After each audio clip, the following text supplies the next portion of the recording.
Hello and welcome to my beginner's guide for do-it-yourself home security cameras. In this walkthrough, we're going to go ahead and cover installation, cabling, and the software that's going to be required to manage your home security system without the need for pricey equipment. Some of this stuff can run anywhere from $4,000, as you see here, to $600-700. Now this one in particular is going to have, it was a bad option, I guess. It has like 16 cameras and a DVR, but it still gives you a general idea. The cheapest way of handling home security is going to be definitely taking care of it yourself, setting up your cameras yourself. And this walkthrough, we're going to go ahead and cover how to do that with USB webcams and without the use of complicated setups. You don't want to have to be wiring DVRs up to your home theater system, your TVs, with a bunch of complicated wiring that nobody really even wants to deal with in the first place. Most of these things require a power adapter, video, audio, a lot of different stuff running through the walls, and it's way more complicated than what you're really after. And I think maybe we can find this out here in this tutorial. So let's go ahead and get started. What you'll need is first, obviously, a computer. Basically a place for storage, viewing, and just basically a service to broadcast your webcam across the internet if you so wish, or across your local network. Second thing you're going to need, obviously, a webcam, preferably USB 2.0, just basically because that's going to be the standard USB components these days. Something with 1.0 is definitely not going to be supporting the type of functionality that a camera is going to be offering you. And lastly, you'll need an active internet connection. And since we're all watching this on YouTube, I say we'll go ahead and safely assume that we all have that one. So let's get started. Step one is going to be, let's plug your USB webcam into an open port on your PC. Now, it's pretty obvious which ones those are. Same one you're going to plug in any other USB device, whether it be a thumb drive, whatever. But our next step, after we get our physical connection of our webcam into place, is going to be, let's make sure it works. Plug it in. Most of these things come with different driver disks, software that you'll need to install, and some of them actually just go ahead and plug and play install on their own. So really, making sure that portion of it's taken care of, probably not going to be the hardest step in this. But make sure you have an active connection, you can see yourself like the lady in the picture, and we'll be good to go from there. A lot of these also, if you don't have your driver disk, you can pretty much just Google the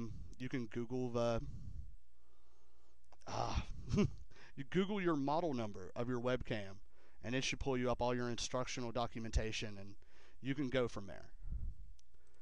Step 3, basically we're just going to position your webcam to where you're going to want to do this at. If you're wanting it to look at your front door, we'll get it there.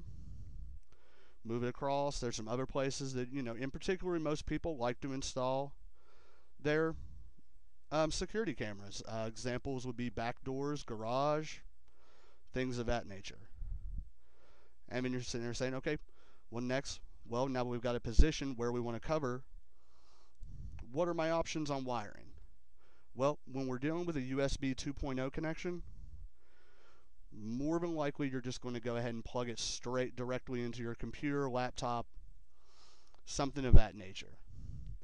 And more than likely most people don't keep their computers right next to a window or somewhere within standard USB connection types are like 6 foot. So obviously we're going to need something to kind of throw an extension onto that cable. And that's where I personally use the USB 2.0 extension cable. This will add you, normally you can add on 16 to 20 feet. They're not very expensive.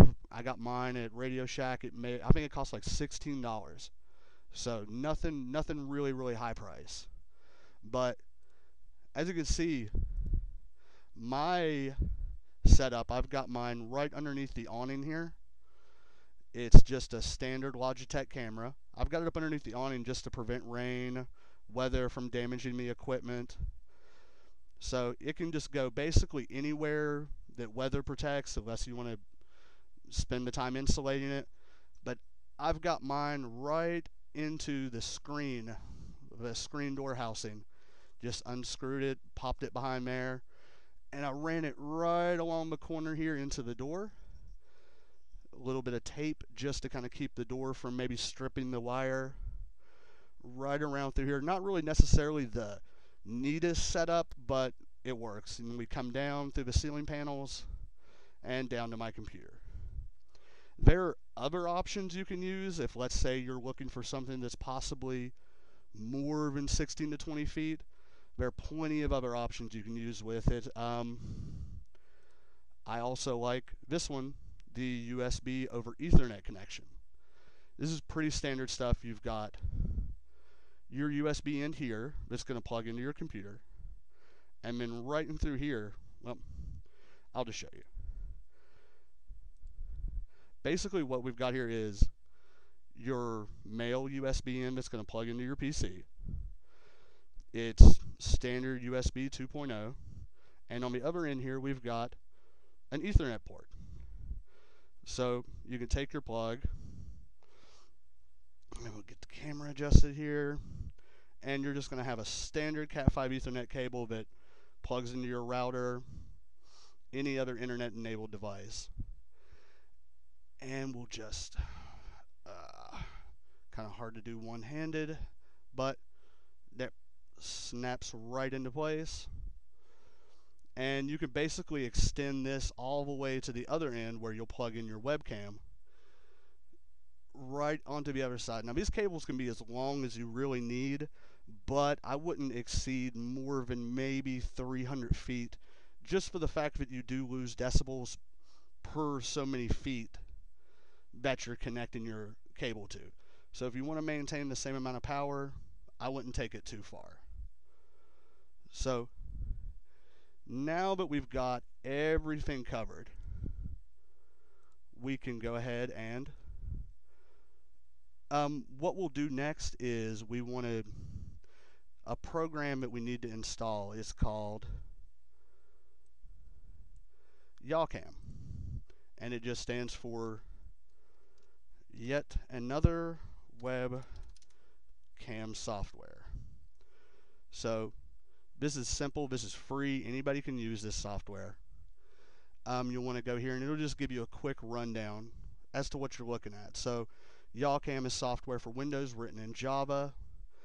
Main idea is to keep simple and easy use, but to include all the usual features.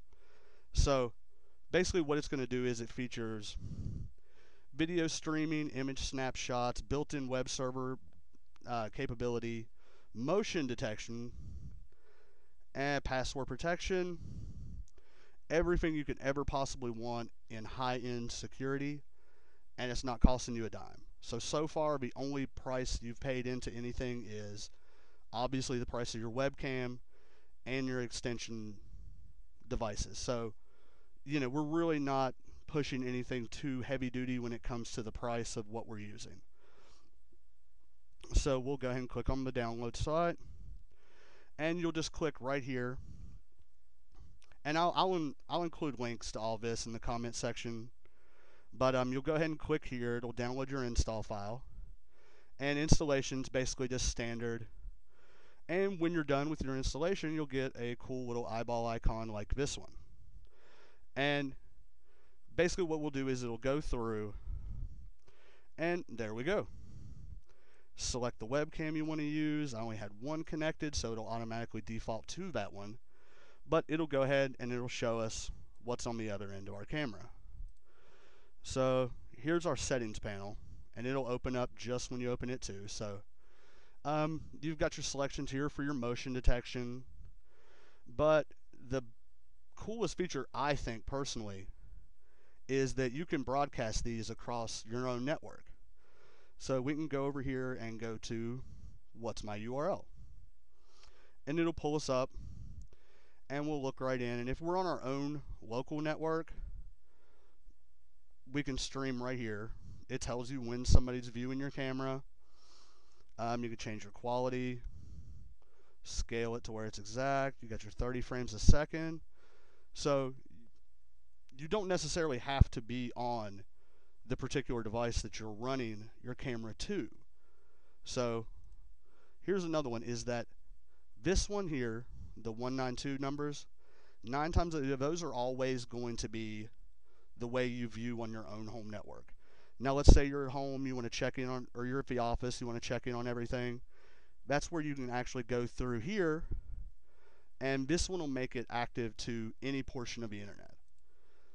So you can actually watch your camera from your phone, an office computer, anywhere off your own network, just by entering these addresses. And this portion of the address, which I'll probably go ahead and call my ISP right after I upload the video, and just go ahead and get them. But this one's called your public site IP address. And I've been in IT a pretty long time, and I've never fully understood the fact of why they call that one your public IP address, when normally that's the one you want to keep as private as possible.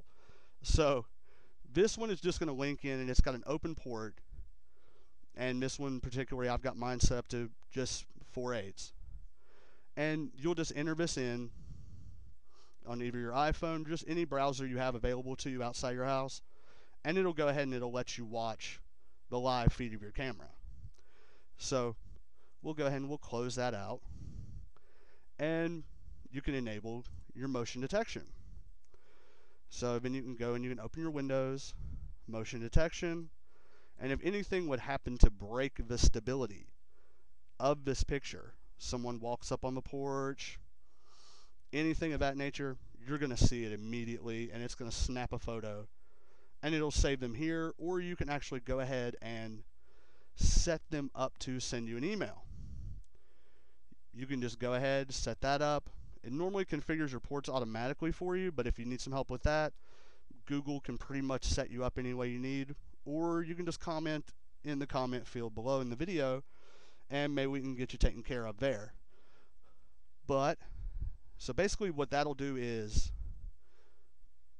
anytime a certain amount of things snap the motion detection feature of this particular program, it'll go ahead and it'll send you a quick email with the pictures in it, title it motion detected, whatever you want, and you're good to go. But that's a quick rundown of how everything works. We've covered, how we access outside the internet, how we access inside, of course. The different things. If anybody has any kind of questions, you can go ahead and comment below. And thanks for watching.